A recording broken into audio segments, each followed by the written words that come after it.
All right, my blinker's on. That means tally-ho. All right, so hopefully got everything. Yeah, gas can. Nobody stole my gas can? Okay. Yeah, so my brother just bought a red minivan. A Dodge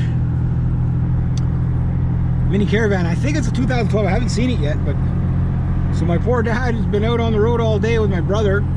Got to go get the plate, got to go put it in your name, all that stuff, right? Go get the insurance, blah, blah, drive back, pick up the vehicle. But he got back with it. But my brother's been without a vehicle for 3 years, right? So I'm happy for my brother, and it's a 2012, I think, Dodge Mini Caravan. I hope it's a V6. You'll like that. But the 4 is probably more economical for him, so. Because I'm not sure what day. This week is crazy for me again.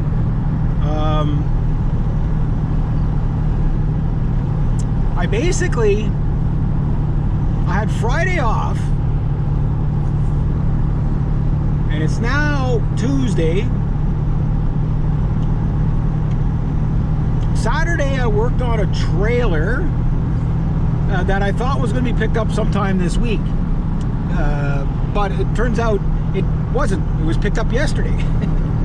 And last night I had to go back and help wire the trailer. Little 4x8 trailer, not a big job, but 2 hours. I had just got home. My client called me. She's like, by any chance could you come by if like we're having trouble trying to her nephew to get it going, like the wiring. I said, yeah, no problem. So I made an extra 40 bucks, whatever, so it's not a bad day. It was just a long day yesterday. And then today I had to push the lawnmower to I guess you could say a neighboring property, so I could cut the grass and whippersnippers. I'm carrying the whippersnipper and the lawnmower, or pushing the lawnmower down the highway. And it's not far, but it's still about half a kilometer there, half a kilometer back, right? So a workout before you work, right? Only there for about an hour and a bit. I did it good this time, an hour and 5 minutes, so not bad. Just got back home, Dad shows up. And I said, you mind if I steal this? And I think it's close to 2 o'clock now. So it'll be about 6 o'clock by the time I'm done tonight. So it's gonna be a strange day. If I'm lucky, if I'm really lucky, I don't think I'll be lucky, but if I'm really lucky, it might be dry enough where I don't have to do any raking. Because that usually takes quite a bit, right? I brought my whippersnipper, but if it's going on too late, what I might do is forsake the whippersnipping, and in its place, I'll do the grab the Dutch hoe. We've talked about the Dutch hoe. The good, strong, sturdy, long, slim, blonde Dutch hoe. Best garden de-weeding, driveway de-weeding tool I've ever used, right? So, I don't know what you guys were thinking, but yeah, everybody likes to put their hands on a good old Dutch hoe. You know what I mean? Yeah, so anyway, maybe I'll do that, because I didn't do that the last time, and I didn't whippersnip the last time either, because I don't want to. I hate borrowing people's vehicles, right?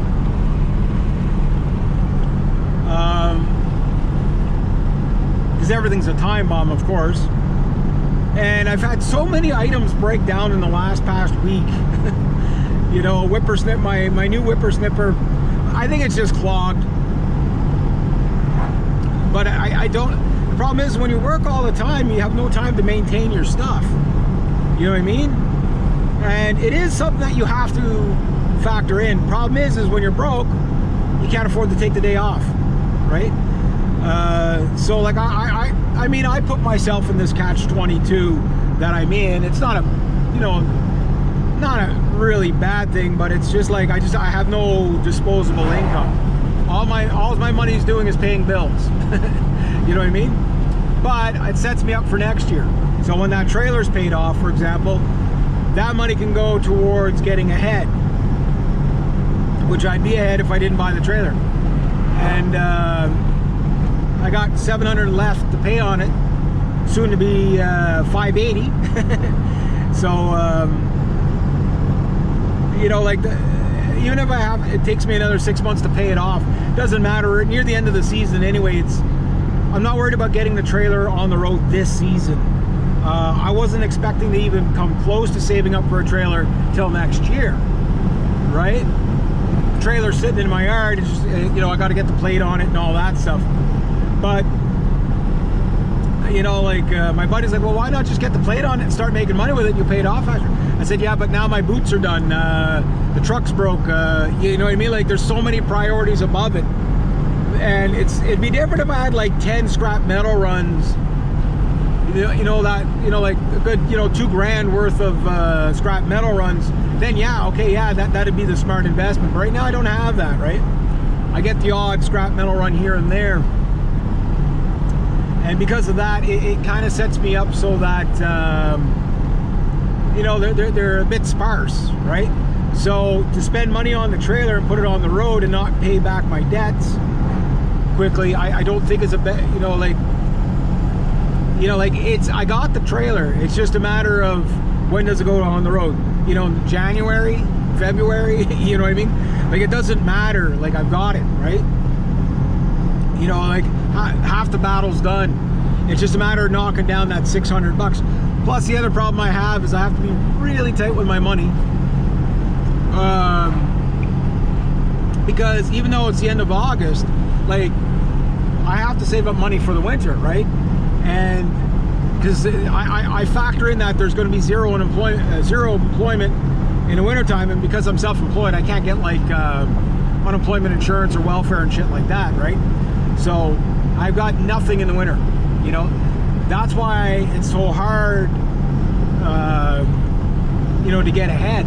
It's because you're really only working 6 months out of the year. You know, like you don't get paid enough to cover a year's income in 6 months. You know what I mean? It just doesn't work like that. I wish it did, but it doesn't. So you have to be very strategic how you spend stuff, right?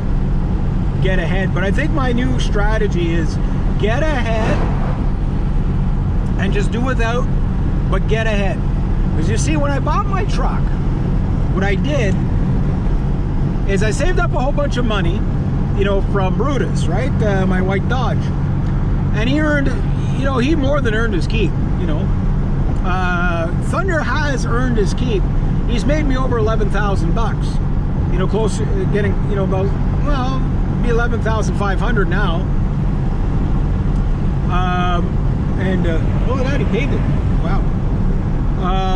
11,500, and I only put 9,700 into him. Everything. That's gas, oil, change, insurance, you name it. Any seafoam. Like a little skunk, like a little skunk there. So the point I'm making is that he zeroed himself out. He doesn't owe me anything. Thunder, that is. But the problem, you know, I have no money left over, right? Because basically the money that I would have ahead for living expenses went into the truck, right? And then of course I picked up the whippersnipper, which is only 200 bucks. Doesn't sound like much, but that plus the chainsaws that I'm working off and stuff like that. You know, like that's, you know, instead of getting money, I'm getting chainsaws, right? With one client. So that's money that I'm not seeing in my pocket, right?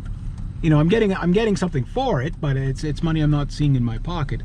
And because of that, it really puts me in a situation where the money isn't coming in fast enough. Oh yeah, I'm gonna make it. Yeah, I'm gonna make it. And because of that, everything's tight, right? So now, mind you, once those chainsaws are earned off, which is another 13.5 hours to get the 2 chainsaws, I've already earned the whippersnipper, and that second whippersnipper has really come in handy. You know, it's like next year I'll be set up for a lot of tools, providing I can keep everything running well. You know what I mean?